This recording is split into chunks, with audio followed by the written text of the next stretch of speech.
All right, we're here in Studio A at Tree Sound, checking some chit out and maybe talking some chit out. Talking today. Chit and tech checking. But we're gonna talk about the psychology of lows and highs in this music business industry. Roll the intro, Bubba.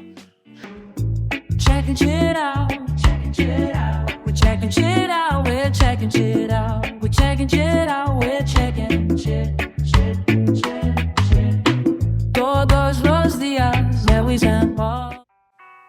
All right, maybe we're clipping here the mics. We don't know. We'll see. Technically, we're running them just raw dog today. Yeah. There's no limiters, no nothing. Hopefully our, what is it? No, I was going to say blind. Our deaf customers are happy. That's right. That's right. It's hopefully our deaf customers are happy because we're not clipping their hearing aids. Absolutely. You know who we're talking about. So you know who you are out there. So yeah, we wanted to talk a little bit. We got to talking about this for the last couple of weeks, and we were like, let's hit record on the camera and talk about this because it's kind of a little bit of a taboo subject, this business. And, you know, we go through a lot of ups in our careers and we go through a lot of downs. And I always relate it to the analogy of like the music industry is like skateboarding. If you want to get good at it, you got to eat a lot of chit. That's right. And you got to get back up on your feet and do it again. And do it again. Yeah. Eat it again. Yeah. Absolutely. That's kind of part of the routine. I think, mental health and the music industry, right? That's a topic that's, you know, obviously lots of us in the music industry have struggles and the music industry is so brutal overall that it kind of promotes all kinds of bad behavior, of course. But yeah, we just had a group last Sunday. I keep calling them the wrong thing. What's it called? Do you remember? What are they called? Beacon Group? Bacon Group? I think it's called the Beacon Group or the Light. I keep saying Lighthouse. I don't know why. But we're doing this every Sunday here at Tree Sound for people in the music industry. It's not like regular folks. You got to have something wrong with you to be in the music business. But it's like informal group meeting where we just talk about things that are good that are going on in our lives, talk about things that are maybe hard going on in our lives, and relate to each other about problems unique to the music business, right? And if people need further help or if people want more resources, we have that available. We have counseling or rehab resources or anything else if somebody wants to, you know, deal with that privately on the side. But it's a confidential group, you know, what we talk about stays with the groups. But there's no, no religious affiliation, no political affiliation of any kind. Just music people hanging out and commiserating and also celebrating each other. I think, and that's the key thing too. Yeah. People that are in the industry, because you can have years of experience or whatever, studying psychology or therapy or all this stuff, but right. It's business. Yeah. None of that applies to it. And nobody understands it who's not in it. Straight Wild West out here.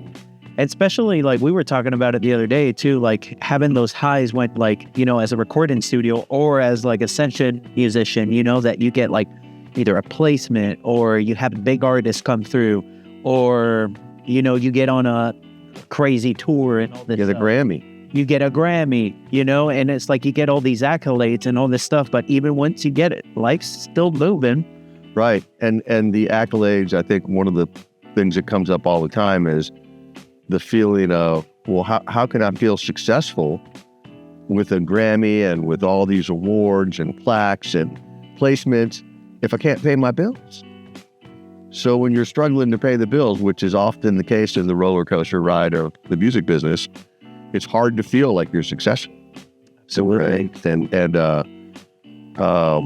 one of the topics that came up, that we were talking about was that, you know, we're successful. We have maybe a Grammy or a placement, and, you know, you're known for what you do, but you're broke. And that's very common. We were talking about the number of people to win Grammys, not nominated, actually won a Grammy, but cannot afford to attend. because the hotels were blown up, the ticket price is crazy.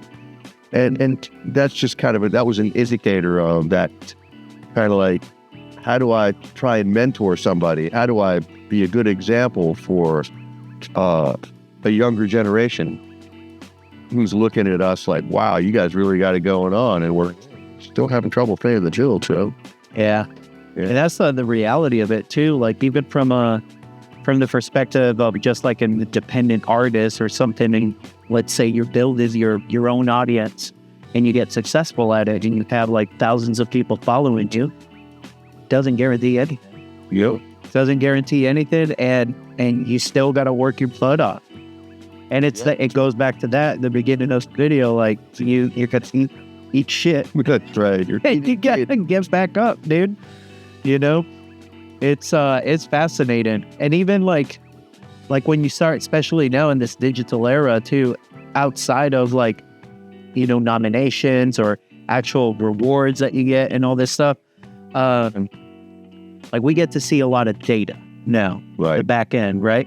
And we start seeing like subscribers or like fans that we have, or like we have these email lists, and we get all this data. Sure. But it's like, what does it mean? It don't mean nothing, really. Oh, it means something. We just got to 1,001 subscribers. Oh, we're at 1,001 now? 1,001. Let's go. Hey, Let's go. That's right. It's party tonight, boys. Tell your parents and grandparents to subscribe. That's the key thing. But yeah, so no, and that in itself was like, man, are we ever going to get to 1,000? It just felt like you're never going to get there. Yeah. You pick up like one subscriber and you're like, God, it's so depressing. You know, and I hear that it's always like that. Everybody goes through it. That's another YouTuber depression. Yeah. Different from music business, but similar. But you nailed it there. Everybody goes through it, right? And that's something that these kind of like support groups, it's cool to go through, because like we've all gone through experience in the music industry similar. That's right. And just being able to feed off our peers and stuff like that, and just relate in that aspect, you know, that hey, you're not alone here. Yeah, exactly. Not alone. We've all dealt with terrible clients, you know. We've all had, this is a big one, right? Like the expectation when you have like a big client knocking on the door, you know, and you're like, dude, this is going to be great for business. This is going to expand our portfolio or resume, whatever, you know. And then it's like, we're working with, excuse my French, but you're working with a dick. Yeah, that happens. And luckily for us, it's been very rare. It's been very fortunate that most of the people that come through here are really cool. Yeah. I mean, I can't count on one hand the number of people who've been total douchebags in almost 40 years. So we've just been really lucky. It happens, but it's so rare. I mean, for us anyway. And I think part of that is that we're easy to get along with in general, because we're so accustomed to doing what we do that when you start seeing any kind of, you know, slightly odd behavior or somebody get worked up. All right. Yeah. Technical difficulties here. Yeah. We can run all sorts of knobs and hardware and take machines and consoles. Can't get a Sony camera. Can't get a freaking Sony camera to work. Go back to the ideas. Oh, yeah, no, we were just talking about sometimes when people are hard to deal with. And this, I think, it's not just people who are mean or angry, or sometimes it can be people that are, you know, stressed or depressed or having some issues. And overreacting, I can say to that, is definitely fuel on the fire often. So for us, trying to not react and trying to just calm shit down, try and keep the energy chill, you know, and that doesn't mean ignoring somebody if they're having a meltdown. Yeah. But you know, there's an easier way to deal with it than just reacting like they expect people to react. Yeah. And I think that's probably why I was saying earlier, we don't get a lot of that. We don't get a lot of terrible people to deal with, because kind of don't let it get that far, if that makes any sense. Yeah, and I would argue too that in your case with Tree Sound too, since it's such a at the end of the day, this is a business and it's a professional environment.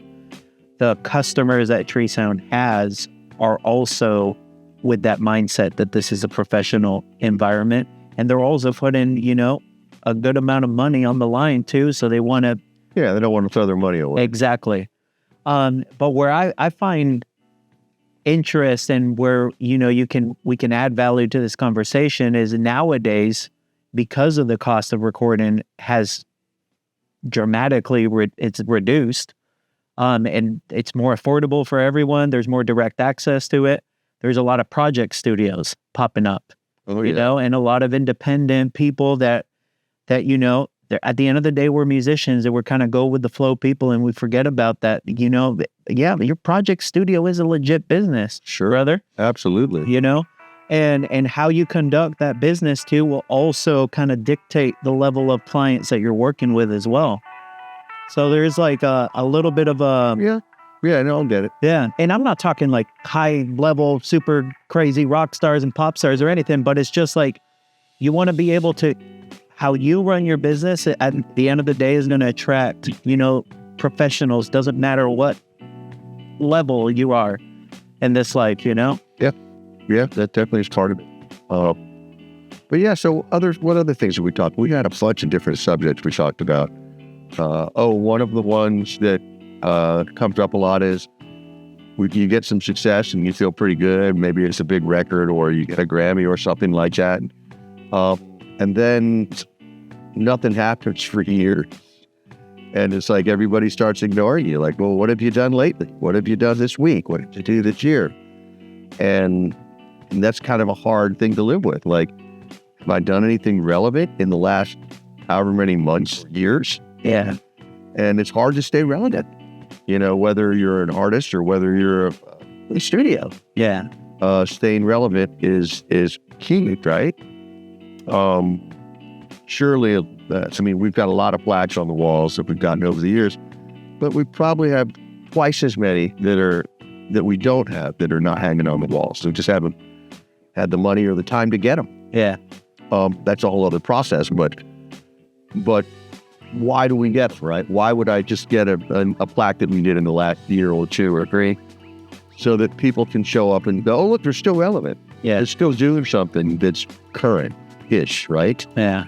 And that's a hard one. Psychologically, I think it's worse with artists, but it's the same with anybody in the business. If people think you're irrelevant, people don't pay attention to, and then it's almost impossible to not take that first, right? Yeah, and it's kind of a tough pill to swallow because it doesn't really matter how stoic you are as a kid band, It's like, at the end of the day, like, yeah, I make art for myself, and because the art that I'm making, I'm more about satisfying my inner human and what I feel like creative.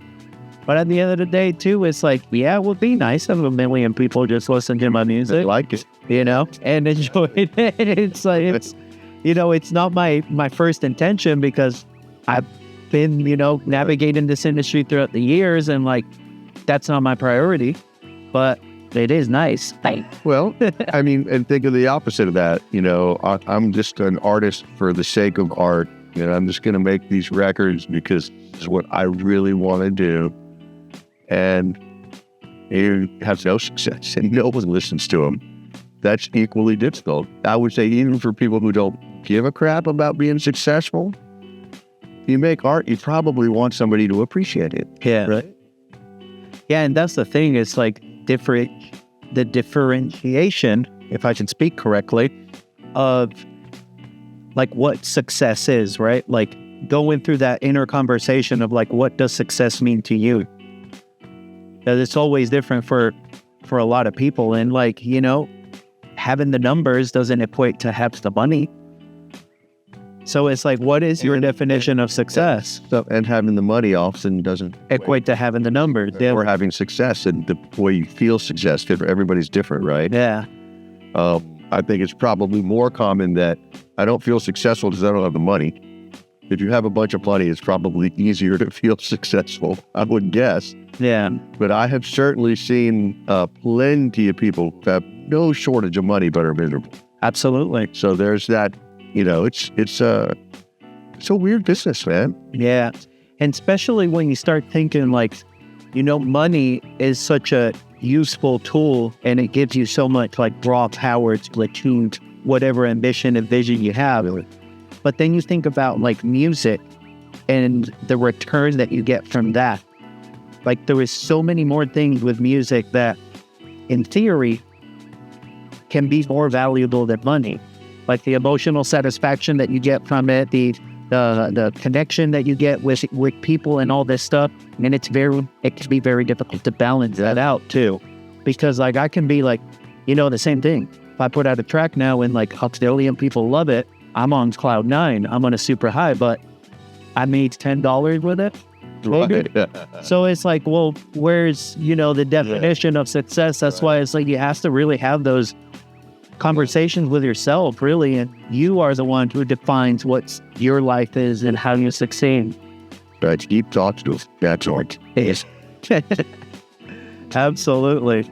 Yeah, because again, like, with you and the studio, like from an outside perspective, a lot of people would, they think you're successful. Sure. And by many measures, you could say I am successful. Yeah. But I still have a hard time paying the bills. I'm still, it's still a roller coaster. I haven't given up on it becoming like, okay, I don't got to worry about paying the bills anymore. Yeah. I mean, I still think that that's achievable as a studio, as insane as that sounds. Yeah.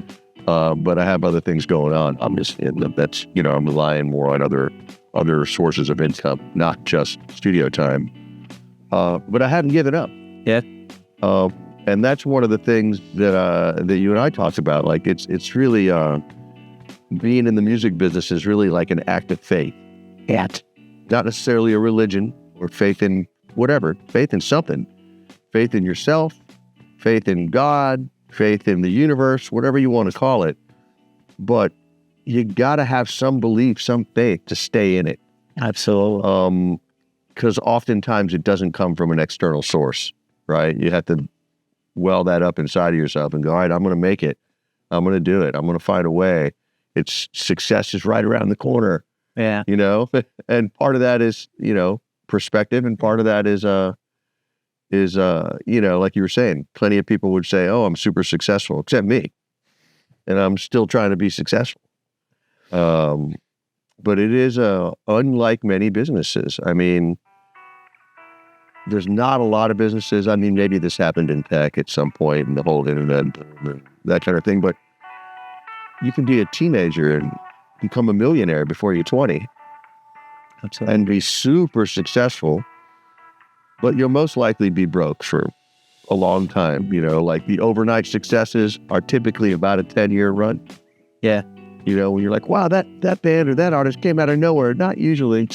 They've usually been out in a minute. Not always with the internet. These days, it's more common for people to skyrocket quickly. But even then, though, all those, then you actually dig deep into it and you're like, oh no, they've been doing this for like 10 years, 5 years, 7 years, 20 years, some people. Yeah. I mean, I don't want to drop names and stuff like that, but there's like so many examples of artists that it's like, fam, they're in their 40s and now they're succeeding. Yeah. In their 50s and now they're succeeding. Sure. Yeah. Yeah, that's not unusual, really. It's and succeeding to the public. Right. Because maybe, because maybe they're not personally feeling like they're succeeding. Exactly. Yeah, tricky business. Yeah, I always, financially, I can always grow more. I think everyone can feel that, Sure. We can all grow financially. But I define my success for like, look, I'm in this industry. I've been doing it for 10 plus years. I set myself the goal as a kid to like, I'm going to be in the music business and I'm here and I'm doing it every day. Is the fact that I get to do it lesson. I'm growing every day, and then every decision I make, and I think this is the key thing, like every decision you make has to be something that like you're extremely passionate about and that you would do regardless of whatever the outcome is. Right. And then it's like you're never going to be disappointed. Yeah, I mean, I would often tell people one of the mindsets that I have, like, why haven't I quit? Why wouldn't Mr. not making enough money and just struggling? Why wouldn't you just give up? And there's two reasons. One, what else am I going to do? I mean, I've never had a real job. Well, I haven't since I was very young. I've been doing this for 38 years. And the other thing is, if I was making a ton of money, like if I had all of a sudden, wow, I got a real job and I got doctor, lawyer money in the bank, guess what I would spend it on? This. Yeah. So I would pay money to get it. And, I'm lucky enough to get to do it for a job. Absolutely. And sometimes I get paid too, but it's, I think that's part of it. It's like you really, most of the people that I know that have had longevity in this business are all super passionate about it, right? And you can almost always say, not in it for the money. Could sure use some, but anybody who goes into the music business to make money, like, you probably should get a rich job. Just saying. That being said, there is money to be made too. Absolutely. Like don't be discouraged by it. Right. Like I just got 63 cents on Facebook. heck yeah. Brit got $3 from her YouTube. Hey. She's like already like making dollars, not She's cents. making dollars. It was way ahead of me. Oh yeah, but it is it is like always kind of like do something that you would again just Yes. you're gonna feel like you're gonna do it anyways. With one of my students was asking me the other day, like, hey man, like I kind of want to start like doing YouTube stuff. Do you recommend anything? Or I'm like, this is the advice I always give. Like, just do something you would do even without a camera, and then make 100 videos, and then come ask me later What do you think? Yeah. if Yeah. what to do, Oh, yeah. because you'll figure it out. Oh, yeah. You'll figure it out. And I think like, especially, as a world and life is progressing with all this AI and amount of technology that we have, like the more authentic you are and the more, you culture what makes you you, the more success you're going to have. And that success is like, your own personal success. At the end of the day, like whatever the public thinks, Yeah. it's out of my control. Yeah. So now Yeah, they can think whatever they want. Just pay me. exactly. No. So, we didn't think any other topics on the mental health thing. Don't forget Sundays, 6:30 p.m. To Thinking Brute. Yeah. We'll leave a link in the description. Yep, leave a link. Come by. There's an RSVP link to whatever you'll be able to Absolutely. sign up. And And it goes back to that. We're in the business of people too. Yeah. We're in the business of making relationships, and everyone's welcome. Everyone's accepted. Let's talk some shit. we're gonna talk some shit. This Sunday, talking shit. But on that note, we're going to leave you with this one. Hopefully it makes sense with all the technical difficulties we had on this one. But don't forget to subscribe. Hit the like button for those YouTube algorithms and drop a comment, for all our online people that can't access Tree Sound or whatever. You're in some part of the country or some other part of the world. Like, let's interact online. Let's talk. All right. All right. Catch you guys in the next one. Checking shit out. We're checking shit out. Checking shit out. We're checking shit. Checking shit out. Checking shit out. We're checking shit.